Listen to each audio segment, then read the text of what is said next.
Si on veut accéder à des strates supérieures de conscience, il faut d'abord être un humain détraumatisé, c'est-à-dire vider toutes ces charges énergétiques qui nous empêchent d'ouvrir notre cœur, qui nous empêchent de réagir en suivant des valeurs morales qui nous permettent de guérir nos déclencheurs émotionnels, hein.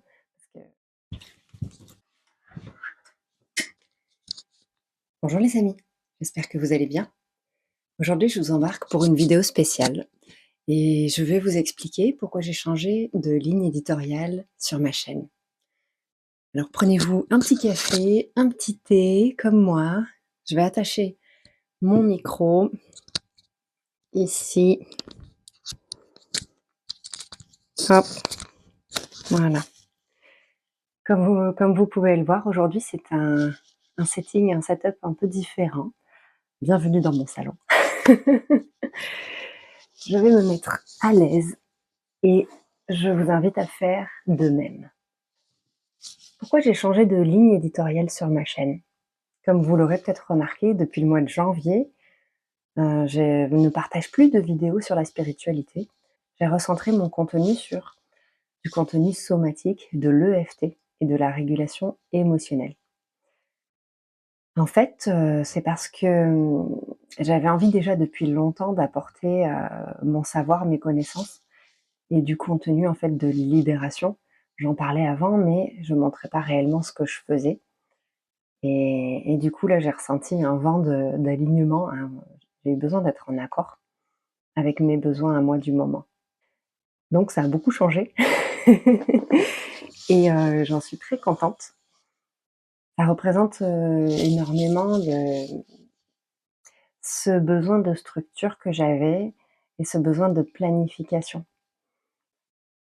Quand on est un peu dans la spiritualité, qu'on s'intéresse à beaucoup de choses, on a tendance à être dans l'instant présent et à oublier, que l'énergie masculine, c'est-à-dire la structure, la rigueur, l'organisation, c'est très important. Et c'est ce qui manquait en fait dans ma vie, même si, je savais l'être, à certains niveaux, et bien au niveau de mon entreprise, c'était pas le cas. Je faisais en fonction de l'énergie du moment et en fait, j'ai eu besoin de redresser la barre et de pouvoir prévoir sur l'avenir. Prévoir le futur et de pouvoir, mettre, on va dire, de la cohérence. De la cohérence dans mes contenus et les rendre en fait encore plus digestes pour les personnes qui veulent faire ce travail de libération. C'est pas la seule raison. Une des raisons aussi pour lesquelles j'ai changé complètement de ligne éditoriale. Comme vous le voyez, je ne parle plus du tout de spiritualité. Eh bien, c'est qu'en fait, ce sujet de la spiritualité m'a, saturée. J'en ai eu ras-le-bol, en fait, de ces sujets et de l'incohérence que je remarquais entre les personnes qui parlent de ces sujets et du niveau global de guérison personnelle. Dans mes voyages, dans ces années d'exploration de la conscience, j'ai rencontré énormément de personnes sur ce chemin qui s'étaient développées dans la spiritualité, dans le chamanisme, dans les soins énergétiques. Que ça soit à Bali, dans d'autres endroits sur la planète. Et quand je suis rentrée en France il y a 3 ans, je me suis rendu compte que, il y avait une grosse incohérence entre le travail de guérison et les accès supérieurs à la conscience. Qu'est-ce que ça veut dire? J'ai remarqué en fait que les personnes qui parlent de spiritualité, sont les plus traumatisées. Au niveau du corps, au niveau de l'esprit et que c'est celles qui font le plus de mal aux autres sans s'en rendre compte. Je dis ça de façon générale, c'est pas le cas pour tout le monde bien sûr, mais une grande partie de personnes qui partent dans la spiritualité, dans les anges, les sujets cosmiques, eh bien, il y a énormément de souffrance à l'intérieur d'elles et moi inclus, hein. Je ne m'exclus pas de ce genre de propos. Mais du coup, j'ai trouvé que c'était vraiment incohérent parce que je rencontrais beaucoup de gens ici en France qui parlaient de spiritualité et qui étaient en fait, les gens les plus perdus et les plus souffrants intérieurement et très souvent méchants envers la différence, envers, d'autres personnes. Donc je me suis très rapidement un peu coupée de ce monde-là spirituel en France parce que j'ai trouvé ça vraiment pas naturel pour moi et j'ai continué d'observer, ça m'a un peu dégoûtée. J'ai également des personnes, ça c'est un autre sujet, mais je vais en parler, des personnes qui m'ont abordée grâce à la chaîne YouTube, ou sur Instagram ou Facebook à cause de mes partages et ces personnes en fait qui sont entrées dans ma vie, m'ont fait du mal parce que leurs traumatismes n'ont pas été guéris, parce que leurs blessures émotionnelles, leurs blessures d'enfance n'ont pas été, travaillées. Donc ça m'a amené plusieurs fois à vivre des connexions, qui au début étaient formidables avec des personnes et qui à la fin se sont révélées mais hyper, dangereuses. Je vais pas dire toxiques, mais parce que j'ai su mettre en fait une limite saine et dire stop et j'ai dû interrompre certaines connexions. Ça arrivait vraiment plusieurs fois où je laissais entrer des personnes dans ma vie pensant qu'on avait des choses à partager, mais en réalité, il y avait même pas des valeurs fondamentales, véritablement intégrées quoi. De respect, de non-violence, de gentillesse. J'ai aussi vécu du harcèlement sur YouTube plusieurs fois, avec des personnes que je ne connaissais pas, des personnes très lourdes qui sont venues, m'importuner dans ma vie privée et également des personnes que je connaissais d'autres sphères qui ont utilisé YouTube pour me discréditer, pour, me critiquer et me dévaloriser en public. Alors c'est pas rien, ça m'a beaucoup choquée. C'est une espèce de cumul, en fait, de plusieurs choses sur ces 5 dernières années qui m'ont menée à ça, au fait de ralentir, de me poser les bonnes questions et de me dire: «Attends, c'est bien beau les sujets de la conscience, mais on dirait qu'il y a énormément de gens, et moi inclus, qui n'ont pas guéri leurs traumatismes, qui ne sont pas conscients des charges, en fait, explosives qui sont à l'intérieur d'eux». J'allais dire: «Moi, ça va, ça explose pas à l'intérieur de moi». Je ressentais pas trop la colère, mais justement, c'est le problème. C'est qu'en fait, j'étais dans un état de figement et je me défendais pas. Donc c'est pour ça aussi que je me suis fait, enquiquiner, agresser, harceler. C'est que j'avais pas l'énergie de combat pour pouvoir me défendre et voilà. C'est pour ça que j'ai décidé de changer la cohérence et la ligne éditoriale, c'est-à-dire le type de contenu que je publie sur ma chaîne, pour véritablement proposer, des services profond d'accompagnement et de guérison de ces choses-là. C'est magnifique, hein, la spiritualité, d'être connecté à soi, d'être connecté à d'autres dimensions de la réalité.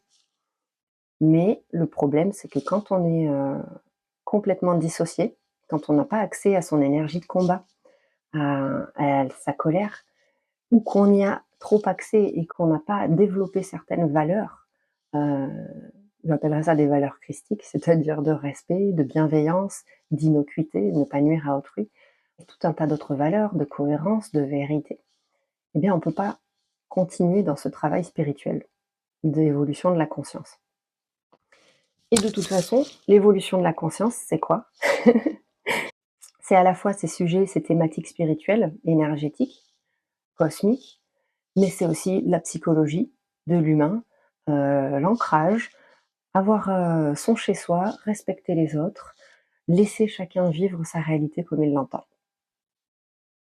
Voilà, c'est être spirituel, c'est être aussi non spirituel. C'est-à-dire que finalement, les personnes les plus spirituelles, c'est celles qui n'en parlent pas de la spiritualité, qui font pas de la théorie et qui restent pas bloquées dans, les strates mentales de la connaissance. Voilà, c'est l'intégration aussi. La spiritualité, c'est intégrer les sujets. C'est aussi arrêter de parler pendant 6 mois. C'est s'occuper de soi. C'est ne pas regarder ce que fait son voisin. C'est guérir ses déclencheurs émotionnels, ces stresseurs émotionnels, les choses qui nous déclenchent, qui nous activent émotionnellement. Voilà, je me suis dit que ça pouvait être, intéressant de clarifier tout ça.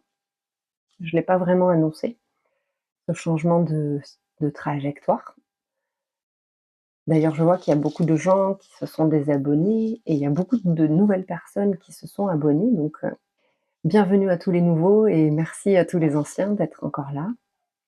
Tout ce que je propose de toute façon, ça va dans cette suite logique d'évolution de la conscience et de libération de l'humain et du collectif. Mais maintenant, c'est encore plus intégré dans le corps.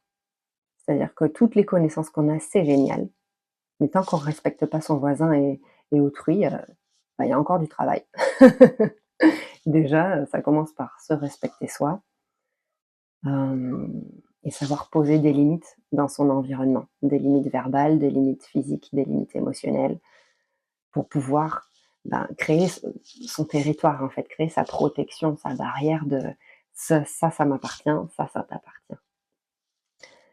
Donc tout ce que je partage sur la théorie, polyvagale, la théorie du système nerveux, la régulation des émotions, hem, comment décharger l'énergie de stress, eh bien, ça c'est la continuité de tout ça, de tout mon travail, fait précédemment sur l'évolution de la conscience et de mes partages, antérieurs. La théorie du système nerveux nous permet de comprendre qu'en fait, il y a des états de survie qui sont déclenchés dans notre corps versus, contre un état de sécurité qui est un état, qui permet de fonctionner de façon optimale et d'avoir accès à d'autres ressources intérieures et de percevoir la réalité sous un angle vraiment différent.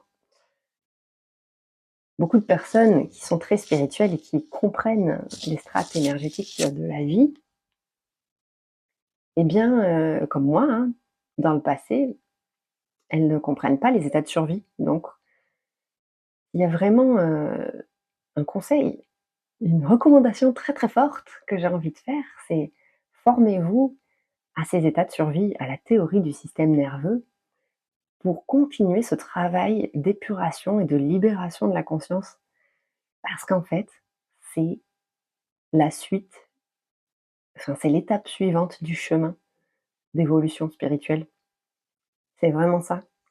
Ça rééquilibre la matière avec, les strates supérieures. Vraiment.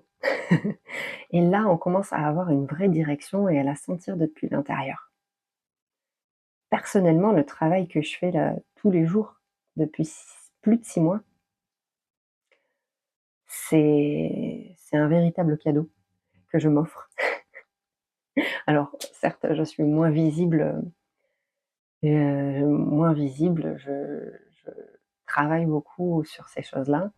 J'offre pas trop de mon énergie. J'ai d'ailleurs arrêté de travailler avec des clients depuis plusieurs mois, parce que j'avais besoin, de me consolider, de vider de l'énergie du passé et que j'avais plus la capacité d'accompagner les autres de la façon dont je le faisais avant.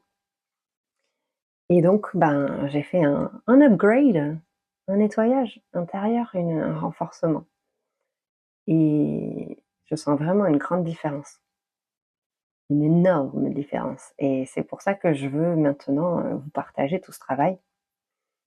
Alors, sur, sur la chaîne, je vous parle beaucoup de façon éducative. Maintenant, on parle des choses concrètes du corps, de la physiologie, de la neurobiologie, du système nerveux, parce que ces informations doivent commencer à être intégrées.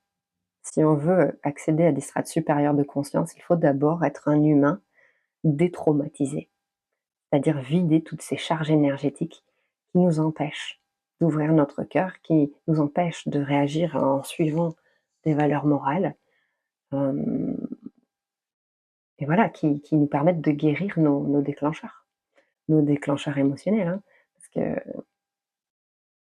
croyez-moi, je le sais bien que pour beaucoup d'entre vous, et moi inclus, c'est l'enfer sur terre. Dans notre tête, dans nos émotions, dans nos perceptions, ça peut être un bordel sans nom.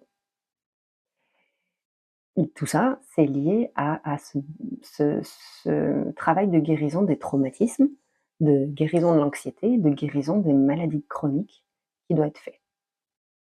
Maladies chroniques, maladies auto-immunes. Tous ces problèmes, toutes les douleurs physiques, mentales, émotionnelles sont liées à la dérégulation du système nerveux. Donc, on se forme une bonne fois pour toutes, on arrête de se faire du mal et d'en causer involontairement, sous des prétextes de spiritualité et de bienveillance.